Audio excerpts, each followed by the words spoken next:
BBB यानी कि triple B, जिसके साथ हम 2023 की शुरुआत करने जा रहे हैं, यानी कि बेस्ट ब्रोकरेज बेट्स। क्योंकि अब 2022 का अंत होने जा रहा है और 2022 के अंत के साथ साथ जो नई उम्मीदें हैं वो जरूर खुलते हुए दिखाई पड़ रही हैं। 2022 साल बाजार के लिए मिले जुले अनुभव वाला रहा, जहां पे बाजार ने ना केवल 4 से 5% के रिटर्न दिए, लेकिन ये एक नया रिकॉर्ड हाई छूने में भी कामयाब हुआ। मिड कैप के लिए भी ये साल कुछ खास नहीं रहा, रिटर्न फ्लैट ही रहा। स्मॉल कैप तो नेगेटिव रिटर्न के साथ साल के अंत कर रहा है। इसलिए नए साल में बाजार को नई संभावनाओं की तलाश है, जहां उसे चीन की रीओपनिंग, भारतीय इकोनॉमी की मजबूती और ग्लोबल मार्केट में मंदी के सीमित असर से काफी उम्मीदें हैं। नए साल में कमाई की तैयारी के लिए जरूरी है कि ब्रोकरेज हाउस के नजरिए को समझा जाए और यह देखा जाए कि वो किन शेयरों पर सबसे ज्यादा बुलिश है। तो चलिए जानते हैं कि बेस्ट ब्रोकरेज बेट्स कौन सी है।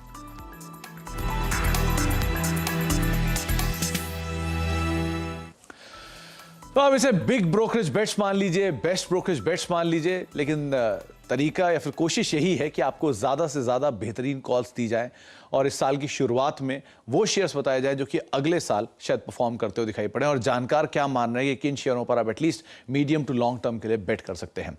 तो 3 हेड ऑफ रिसर्च हमने आइडेंटिफाई किए जो हमारे साथ आज मौजूद रहेंगे और आपकी मदद करेंगे। हमारे साथ सिद्धार्थ खेमका सर मौजूद हैं, नरेंद्र सोलंकी सर मौजूद हैं और संजीव सर मौजूद हैं, जो कि आपको बताएंगे कि कौन कौन से स्टॉक्स के ऊपर आपको नजर रखनी होगी, कौन कौन सी थीम्स हैं जो कि अगले साल के लिए क्रूशियल रहने वाली हैं।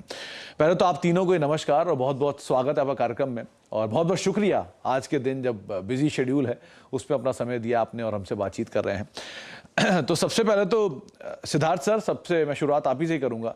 मार्केट्स के लिए 2022 जो था वो थोड़ा सा वॉलेटाइल ज़्यादा था, इतना आसान नहीं था ट्रेडर्स के लिए पैसा बनाना एटलीस्ट, लेकिन इन्वेस्टर्स के लिए भी कुछ खास पैसा बना नहीं, स्पेशली जो मिड कैप स्मॉल कैप पे बेट करते हैं। क्या लगता है 2023 में पैसा बनेगा? जी सुमित, शुक्रिया मुझे अपने शो पे बुलाने के लिए। सबसे पहले तो मैं आपको, सभी पैनलिस्ट को और सभी दर्शकों को नव वर्ष की हार्दिक शुभकामनाएं देना चाहूँगा।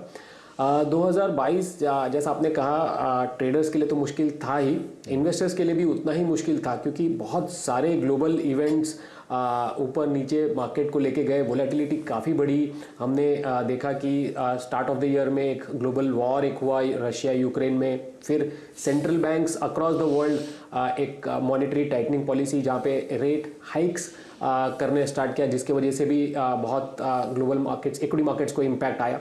तो यहाँ से अभी हमें लगता है कि अगर आप 2023 की बात करें तो एक बहुत सारे नेगेटिव्स ऑलरेडी 2022 में आ चुका है। यहाँ पे कुछ नियर टर्म में तो कोई बहुत बड़ा नेगेटिव दिख नहीं रहा है। रेट हाइक्स, इन्फ्लेशन, ये सब मोस्टली हो चुके हैं। तो 2023 में मार्केट्स काफ़ी बेटर होने चाहिए। स्पेशली अगर आप बात करें तो मिड एंड स्मॉल कैप्स में काफ़ी ज़्यादा बेहतरीन प्रदर्शन की उम्मीदें हैं। तो बेहतरीन प्रदर्शन मिड कैप स्मॉल कैप में आ सकता है। संजीव सर से ही बातचीत कर लेते हैं। संजीव सर, ये आप टी शर्ट पे जैकेट डाल के यहाँ सीधे पार्टी में जाओगे क्या आप? अच्छा, वो मतलब तैयारी पूरी है ना आपकी पार्टी और न्यू ईयर सेलिब्रेशन की? जी सुमित, गुड आफ्टरनून। तैयारी पूरी है। ओके, क्या लगता है संजीव सर, मार्केट कैसा रहने वाला है? क्योंकि ऑन एन एवरेज 15% निकाल ही देता है Nifty, on an average mid cap 13% दे ही देता है, स्मॉल कैप भी 12-13% निकाल ही देता है हिस्टोरिकली पिछले 20 साल के आंकड़ों में अगर देखा जाए तो ये पैसा इस साल नहीं बना, अगले साल 26 आएगा, एवरेज बराबर कर देगा, ऐसा कुछ होगा क्या? सुमित, सबसे पहले तो नव वर्ष की ढेर सारी शुभकामनाएं आपके टीम को और CNBC आवाज़ के दर्शकों को और सब पैनलिस्ट को। मुझे लगता है कि 2023 में एक क्लोज बैटल होने वाला है पॉजिटिव और नेगेटिव न्यूज फ्लो में, क्योंकि ये 2023 में हम देखेंगे interest rate cycle peak out हो जाएगा, इन्फ्लेशन पिक आउट हो जाएगा, डोमेस्टिक अप साइकिल चालू रहेगा, लेकिन उसके साथ में ही ग्लोबल रिसेशन और ये कोविड का जो फियर चल रहा है या बाकी जो ग्लोबल ट्रेड स्लो डाउन है वो भी साथ रहने वाला है।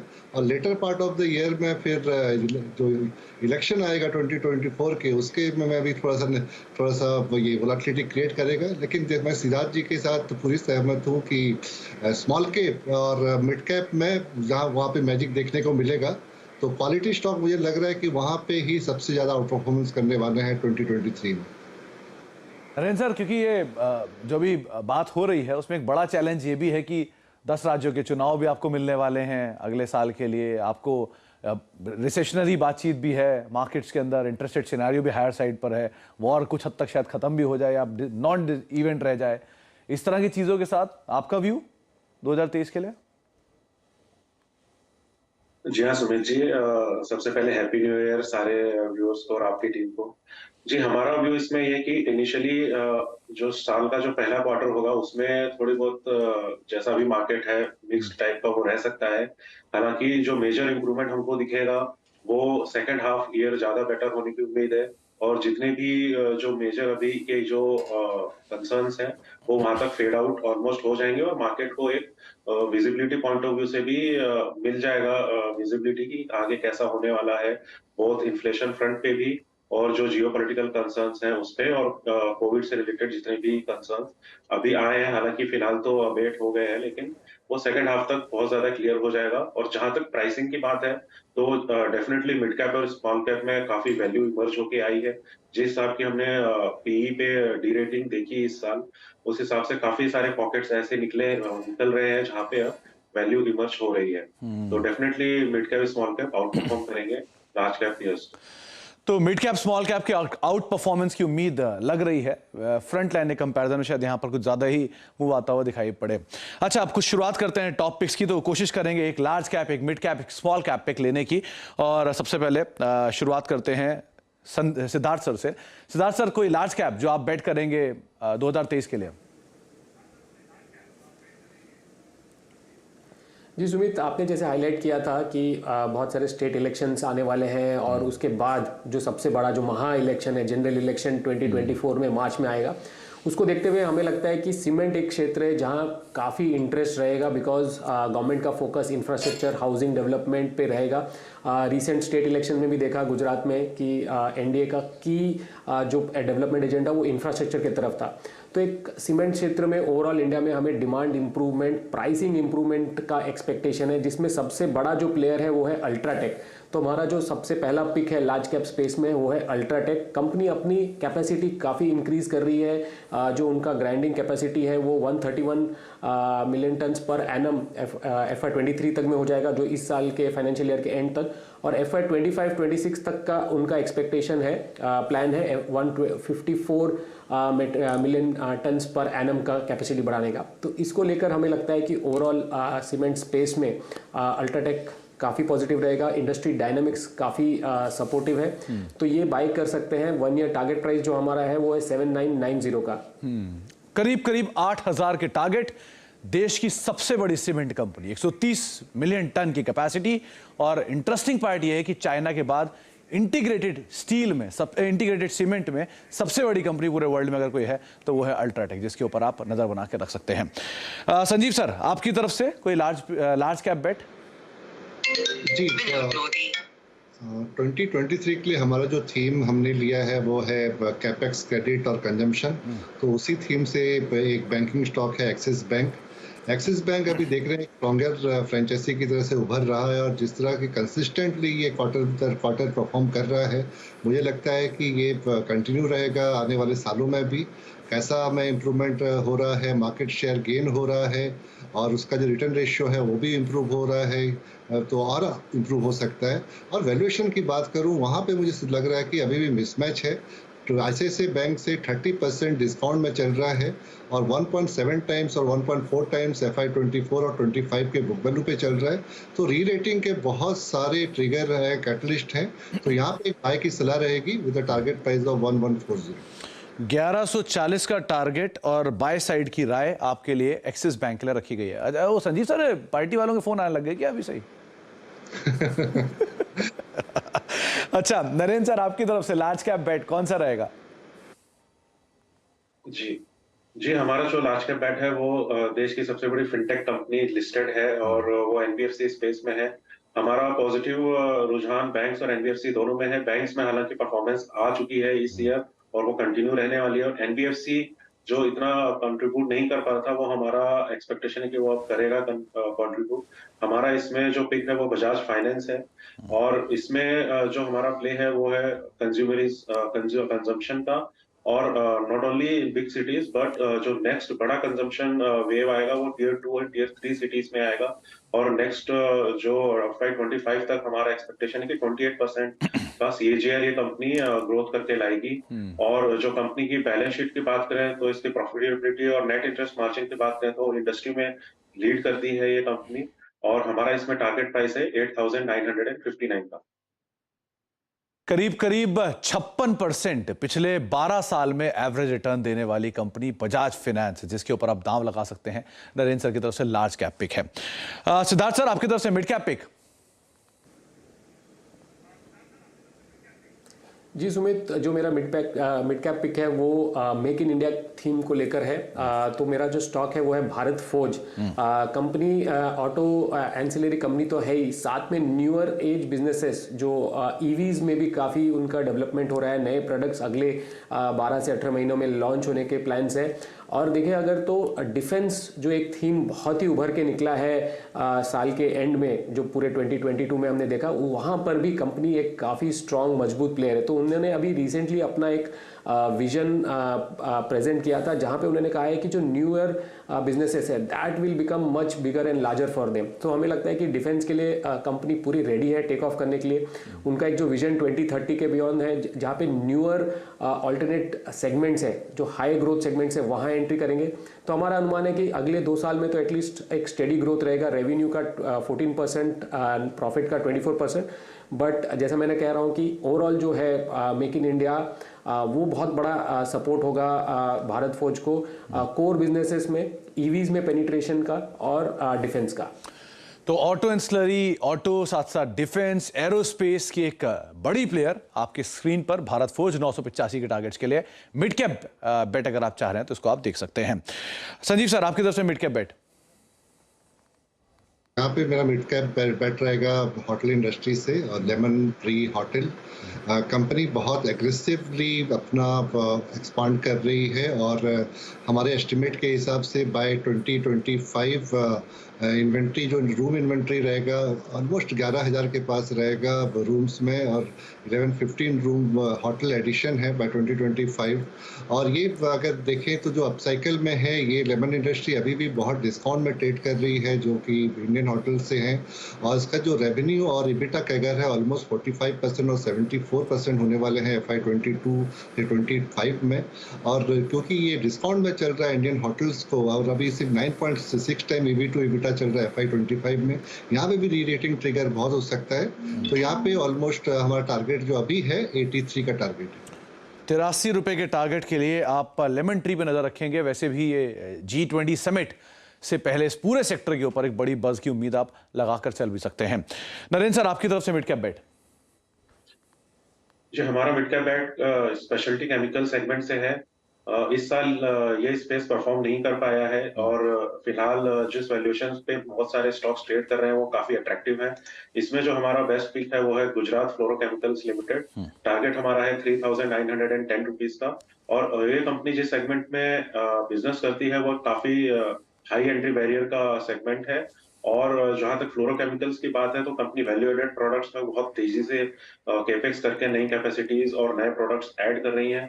और फ्लोरोकेमिकल के यूज केसेस की बात करें तो ये आप मान लीजिए कि चाहे डिफेंस हो चाहे एरोस्पेस हो, ये फ्लोरोकेमिकल्स के जो प्रोडक्ट्स हैं वो वहां पे ही यूज होते हैं। और उसके बिना अपने जो एयरक्राफ्ट हैं, जितने भी फाइबर के कोटिंग्स वगैरह होती है, उसमें इनके बिना काम नहीं चलता है। और चाहे वो हाई परफॉर्मेंस इलेक्ट्रिकल्स हो, वहां पे भी बहुत ज्यादा यूज होते हैं। और सेकंड जो इसका सेगमेंट है वो ईवी स्पेस के अंदर है, बैटरीज के लिए। वो बिजनेस भी आगे जाके काफी वैल्यू एड करने वाला है कंपनी के लिए। तो इसमें आप लॉन्ग टर्म के लिए वो बाय करके चल सकते हैं 3,910 रुपीज के टारगेट। 3910 का टारगेट गुजरात फ्लूरो, जिसके ऊपर आप ध्यान रखें। डाइवर्सिफाइड स्पेस के अंदर कंपनी के कामकाज एंड एप्लीकेशंस है, जिसके हिसाब से आप इसे देख सकते हैं। तो मिड कैप और लार्ज कैप के 3-3 बेट्स आपको बताए जा चुके हैं। स्मॉल कैप जो कि 12% अब तक टूटा है इस साल में, कैसी परफॉर्मेंस रहेगी उसकी और उनमें कौन से शेयरों पर बेट करना चाहिए, छोटे से ब्रेक के उस पर।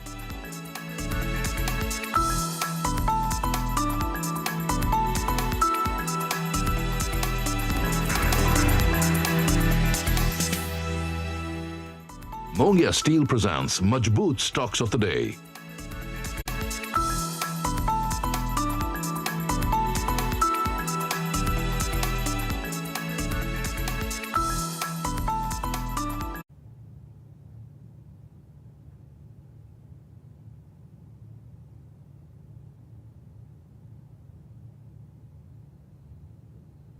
फंस गए ना? कमीशन या इंसेंटिव के चक्कर में किसी स्कीम में इन्वेस्ट ना करें, झूठे वादों में ना फंसें, सावधान रहें। आखिर आप ही का पैसा है ना। सोच कर समझ कर इन्वेस्ट कर। देखें कौन नया खिलाड़ी आया है।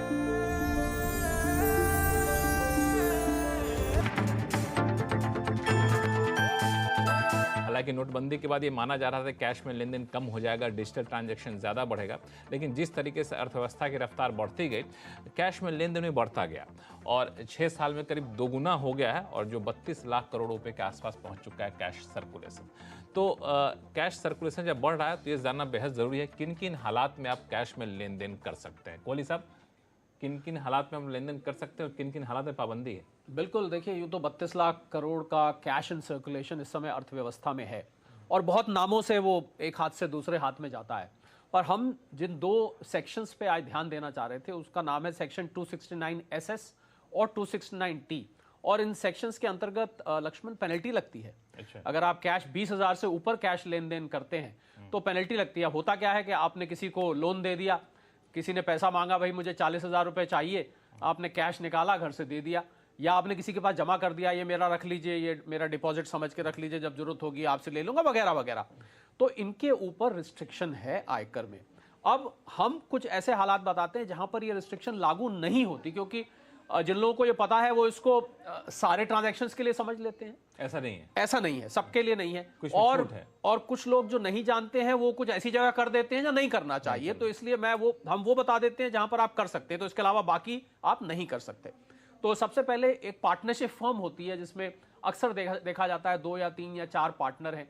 तो अगर कोई पार्टनर पार्टनरशिप फर्म से 20,000 रुपए से ऊपर कैश लेता है किसी भी काम के लिए, मान लीजिए खर्च के लिए या विड्रॉ कर रहा है, तो वो इस एक्सेप्शन में गिना जाएगा, यानी कि उसके ऊपर पेनल्टी नहीं लगेगी। और एक बहुत ज़रूरी बात लक्ष्मण, जो कि अक्सर देखा जाता है, मैंने देखा कुछ लोग फैमिली के बाहर जा रहे थे, घर में कुछ कैश रखा होता है सभी की ज़रूरत के लिए, वो उठा के अपने पड़ोस में कोई रिश्तेदार रहते थे उनके यहाँ रख के चले गए, भैया रख लो, घर में सेफ नहीं है, आपके यहाँ रख के जा रहे हैं, तो कैश रख के चले गए। अब इसको बोलते हैं कस्टडी।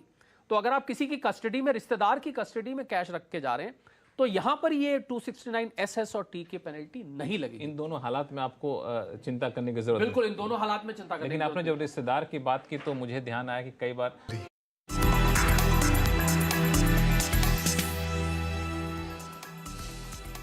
आप देख रहे हैं हमारी खास पेशकश बेस्ट ब्रोकरेज बेट्स, जहां पे हम 3 जानकारों के जरिए आपको बेहतरीन से बेहतरीन पिक्स देने की कोशिश कर रहे हैं। हमने लार्ज कैप कवर किया, हमने मिड कैप कवर किया, अब कवरेज की बारी है स्मॉल कैप की। सिद्धार्थ सर, आपकी तरफ से स्मॉल कैप पिक कौन सी रहेगी, किस पर आप बेट करोगे?